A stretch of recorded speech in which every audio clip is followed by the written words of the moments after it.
उत्तर प्रदेश में योगी कैबिनेट विस्तार को लेकर काफी समय से चर्चा हो रही है। कुर्मी समाज वो समाज है या फिर वो जाति है जिसके सबसे ज्यादा इस वक्त विधायक और सांसद मौजूद हैं। बेबी रानी मौर्य, अब उनका कद बढ़ाया जा सकता है। कुछ लोग रिटायर होंगे, जिसमें आपने नाम ले लिया गुलाबो देवी, मनोज पांडे, चूंकि है कि वो बहुत दिन से बेंच पे बैठे हुए हैं, उनको बस लेना है। तीसरा जो डिप्टी सीएम अगर बनने की जो बात है, वो कोई ऐसा होगा जो SC ST समाज से होगा। तो ऐसे में डिप्टी सीएम के तौर पे साध्वी निरंजन ज्योति का भी नाम बहुत आगे।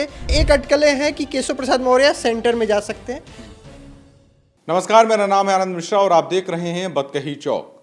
उत्तर प्रदेश में योगी कैबिनेट विस्तार को लेकर काफी समय से चर्चा हो रही है। कहा जा रहा है कि गुजरात की तर्ज पे ही योगी कैबिनेट में भी लगातार बदलाव होंगे और बड़े बदलाव होने की संभावना है।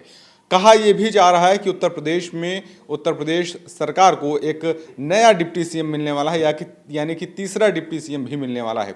इसके अलावा चर्चा और भी कई नामों की है। कई ऐसे चेहरे हैं जो समाजवादी पार्टी से बीजेपी में आए हैं, कई ऐसे चेहरे भी हैं जो कि बीजेपी में लंबे समय से काम कर रहे हैं। उनके नाम की भी चर्चा है कि वो योगी कैबिनेट में उनका नाम होगा, मंत्रिमंडल में उनको शामिल किया जाएगा।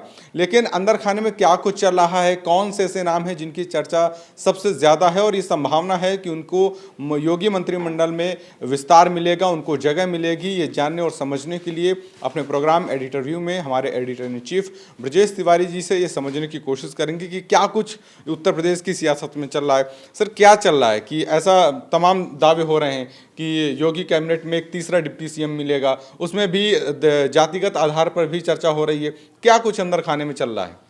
एक चीज़ है कि यहाँ पे ब्राह्मण बैठक पे नोटिस दे दिया जाता है, लेकिन हर जाति को साधने के लिए सीएम, डिप्टी सीएम और मंत्री बना दिया जाता है, वो अलग बात है।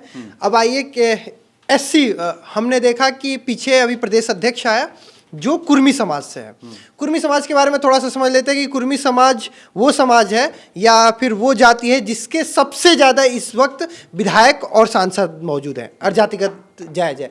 दूसरा, तीसरा डिप्टी सीएम की जो तर्ज है वो इसलिए तेज हो गया क्योंकि PDA फॉर्मूला और 2024 लोकसभा चुनाव में जो सीटें सपा और इंडी गठबंधन को मिली थी, उसमें सबसे ज़्यादा अगर कहा जाए, अगर वोट परसेंटेज जो शिफ्ट हुआ था वो SC ST वोट शिफ्ट हुआ था, जो इतना बड़ा आंकड़ा सपा को मिला। अब उसी तर्ज पे चूंकि आपने कुर्मी को साधने के लिए एक प्रदेश अध्यक्ष दे दिया, लेकिन एक बात बहुत समझना होगा, कुर्मी एक ऐसा जात है, कुर्मी एक ऐसी जाति है कि उसमें वो कभी भी पार्टी को नहीं देखते, संगठन को नहीं देखते, क्योंकि कुर्मी के नाम पे इनके पास एक अपना दल है, लेकिन कुर्मी कभी भी कुर्मी के साथ ही जाता है। कुर्मी वोटर वो ये नहीं देखते कि कौन पार्टी है, कैसा पार्टी, वो अपने हमेशा कैंडिडेट के ऊपर चुनाव करते। वो इस बात को हमें बहुत तरीके से समझना होगा, लेकिन बीजेपी ने प्रदेश अध्यक्ष कुर्मी समाज से दे दिया। अब आते हैं, उन्होंने ठाकुर समाज के लिए उनके पास मुख्यमंत्री हैं, ब्राह्मण समाज के लिए चूंकि ब्रजेश पाठक है, OB समाज को साधते हुए केशव प्रसाद मौर्य हैं। अब तीसरा है SC ST समाज। तो तीसरा जो डिप्टी सीएम अगर बनने की जो बात है, वो कोई ऐसा होगा जो SC ST समाज से होगा या SC ST समाज से बिलोंग करता होगा, वो हमारा तीसरा डिप्टी सीएम है। अब बात आती है कि बेबी रानी मौर्य जो आगरा से आती हैं और पूर्व में उत्तराखंड की राज्यपाल रह चुकी हैं। राज्यपाल से उनका इस्तीफा हुआ था, फिर उन्होंने उत्तर प्रदेश में महिला मंत्रालय कैबिनेट मंत्री उन्हें बनाया गया। अब उनका कद बढ़ाया जा सकता है। इस बार जो मंत्रिमंडल चूंकि ये मंत्रिमंडल के साथ आप 2027 चुनाव में जाएंगे, इन्हीं फेस को, इन्हीं को साधते हुए। एक बात और ये होता है कि आपके प्रतिनिधि कितने सरकार में है, कितने संगठन में है। ऐसे में जो वो बागी विधायक जो सपा से आए थे, जो राज्यसभा चुनाव के दौरान जो सपा से आए थे बीजेपी में, उनको भी एडजस्ट किया जा सकता है। इसमें मनोज पांडे और तमाम वो नाम है। पूजा पाल का एक नाम बहुत अच्छा है। कुर्मी समाज के लिए ही MLC पवन सिंह चौहान का नाम भी बहुत तेजी से आगे चल रहा है। अब इसमें कुछ लोग को सरकार से संगठन में शिफ्ट किया जाएगा, कुछ लोग को संगठन से सरकार में। ऐसे में भूपेंद्र चौधरी कैबिनेट मंत्री उनका बनना तय है। और बहुत आप देखेंगे कि जैसे PWD विभाग, जब से जितिन प्रसाद सेंटर में गए तब से वो विभाग योगी जी के पास ही अटैच है, उसका भी अभी मंत्री नहीं बना, यानी 1 साल से हमारे पास PWD मंत्री भी नहीं है, ये भी कहा जा सकता है। एक चर्चा ये भी चल रही है लगातार कि केशव प्रसाद मौर्य को सेंट्रल में शिफ्ट कर दिया जाएगा, उनकी जगह कोई नया डिप्टी सीएम होगा और साथ ही साथ जिसकी बात हो रही कि एक डिप्टी सीएम दलित भी होगा।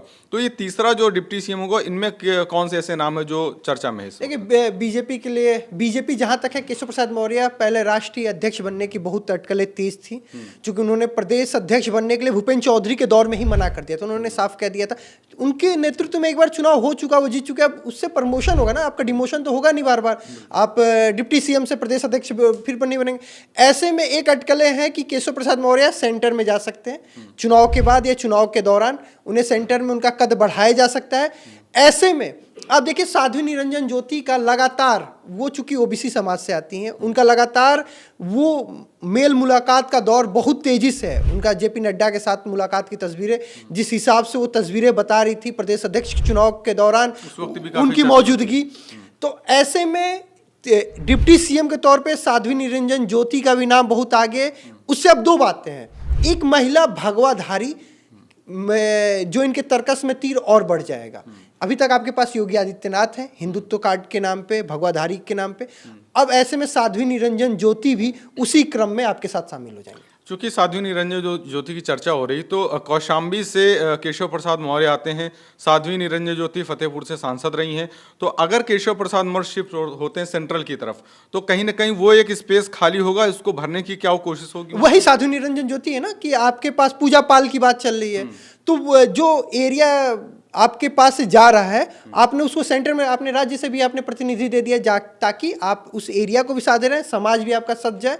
ये दोनों चीज एक तीर से दो निशाने हो जाएंगे। अच्छा, लास्ट में कुछ 2-3 चेहरे ऐसे बता दीजिए जो लग रहा हो कि इस बार इनका तो मंत्रिमंडल में जगह मिलना एकदम फिक्स माना जा रहा है। वैसे चर्चाएं तो बहुत सारे नाम की हो रही हैं, गुलाब देवी की भी चर्चा हो रही है, और स्वतंत्र देव सिंह को लेकर भी काफी ज्यादा चर्चा हो रही है कि उनको इधर उधर शिफ्ट किया जा सकता है। कुर्मी समाज से आते हैं, स्वतंत्र देव सिंह कुर्मी समाज से आते हैं, उनका सीट पक्का है। कुछ लोग रिटायर होंगे, जिसमें आपने नाम ले लिया गुलाबो देवी, वो इस बार उनको दिया जाएगा। मनोज पांडे चूंकि है कि वो बहुत दिन से बेंच पे बैठे हुए हैं, उनको बस लेना है, चूंकि मकर संक्रांति 15 तारीख के बाद किसी भी दिन योगी कैबिनेट का विस्तार हो जाएगा। भूपेन्द्र चौधरी चूंकि पहले प्रदेश अध्यक्ष थे और अभी उनके पास कुछ नहीं, उनको सरकार में स्थान मिलेगा। ऐसे में साध्वी निरंजन ज्योति, उनका नाम बहुत तेजी से आ गया। एक नाम मैं फिर से कहूँगा, पवन सिंह चौहान, जो कई दिन से, मतलब उत्तर प्रदेश सरकार में सीतापुर एरिया से एमएलसी हैं और वो कुर्मी समाज से आते हैं, उनका नाम बहुत तेजी से आगे चल रहा है, वो भी मंत्री बन सकते हैं। तो बीजेपी है, चूँकि जैसे आपने देखा पंकज चौधरी, नितिन नवीन, जिस नाम पे कोई नहीं सोच पाया वो वहाँ पे आ जाता है। तो मंत्रिमंडल में किसको ये मंत्री बना देंगे, कौन डिप्टी सीएम बन जाएगा, कौन सीएम बन जाएगा, बस अटकलें हैं। फैसले दो लोग को लेना है, वो पता है। तो ये कयास लगाए जा रहे हैं। हमारे एडिटर व्यू में ब्रजेश जी ने इन बातों पे चर्चा की और 4-5 ऐसे नाम बताए हैं जिनको लेके संभावना काफ़ी ज़्यादा है कि इनको मंत्रिमंडल में जगह मिलना बिल्कुल तय माना जा रहा है। हालांकि जिस तरीके से बीजेपी की राजनीति रही है, जिस तरीके से पॉलिटिक्स रही है, वो हमेशा ऐसे फैसले करती रही जो चौंकाने वाले रहे हैं। तो ऐसे में ये इसमें कहा जा सकता है कि 2-3 नाम ऐसे भी हो सकते हैं जो शायद चर्चाओं में ना हों, लेकिन मंत्रिमंडल विस्तार में उनका नाम चर्चा में आए और इसके बाद उनको भी विस्तार दिया जाए। तो जिस तरीके से अभी ये कयास लगाए जा रहे हैं, आने वाले समय में हमने देखेंगे इन सब चीज़ों को कि किस तरीके से मंत्रिमंडल विस्तार में किसे जगह मिलती है और उसका 2027 के विधानसभा चुनाव में क्या इम्पैक्ट नजर आएगा, ये आने वाले समय में पता चलेगा। ऐसी और भी तमाम वीडियोस के लिए देखते रहें मत कहीं चौक। This video is sponsored by Ram Group of Companies, co-sponsored by Nature House and Bhaiya Ji Silver Coated Ilaichi.